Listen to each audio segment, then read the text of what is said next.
I work, like a lot of composers, more at the computer now, more with samples, and they can sound great and they can do so much. But I think if you're working with real musicians, and it's always a great opportunity if you can, it's just so good to have someone like yourself who's working with musicians day in, day out, who just knows these small but important changes that's really going to add some life and texture and, just make things easier to play, easier to kind of, perform. Yeah, like I said, we've had this relationship. It's been a close one. We've talked through all these decisions. They've all been great decisions. And that's been borne out by today, where we've seen the sort of results of those things. Like you said, these kind of revoicings and adding these small differences has just made so much. And, so much sort of positive impact on things. That's the thing. If you're lucky enough to work with an orchestrator and an orchestra, you might as well take full advantage of their knowledge. It doesn't make sense to be too heavy-handed unless you really have a good reason as a composer for certain things. It's been great. It's been so good to have your input on these things, and I think all the decisions have been great ones. And as I said, we've sat in the session today and seen the end result of those. So it's been fantastic. Yeah. And I think also,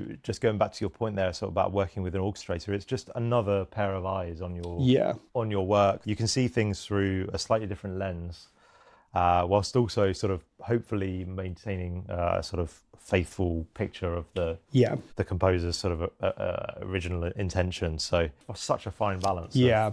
Trying to do something a bit different with it, but trying to keep it the same.